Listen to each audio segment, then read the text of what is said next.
Сіздің бизнесіңізді 8 есе еселейтін 3 негізгі компонент туралы айтамыз.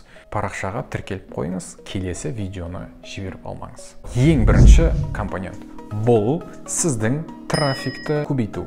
Сіз бұрыннан бері тек қана таныстарыңызбен, туысқандарыңызбен, көршілеріңізбен ғана жұмыс жасайтын болсаңыз, сізге уже жаңа клиент іздейтін уақыт келді. Яғни сіз трафикті әртүрлі инструменттерді қолдану арқылы жаңа клиенттерді шақыра алсаңыз, сіз өз бизнесіңізді кемінде 2 есеге жақсарта аласыз. Екінші компонент бұл средний чекті көтеру. Қазіргі продуктыңыздың ішінде қызметті товарда болуы мүмкін. Сіздің продуктыңыздың бағасы 10 000 теңгеделік. Оны жай ғана сіз 10%-ке көтеру арқылы сіз соңғы шығатын. Сіздің таза пайдаңызды 2 есеге көтеруіңіз мүмкін. Үшінші компонент клиенттердің келу частотасын, жиілігін көтеру.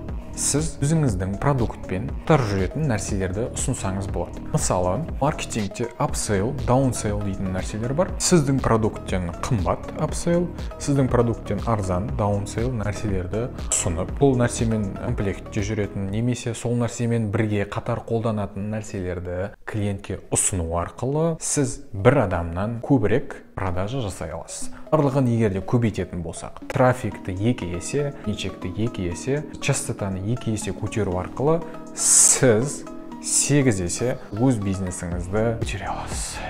Келесі маркетинг бизнес туралы видеоны жіберіп алмас үшін страницаға тіркеліп қой.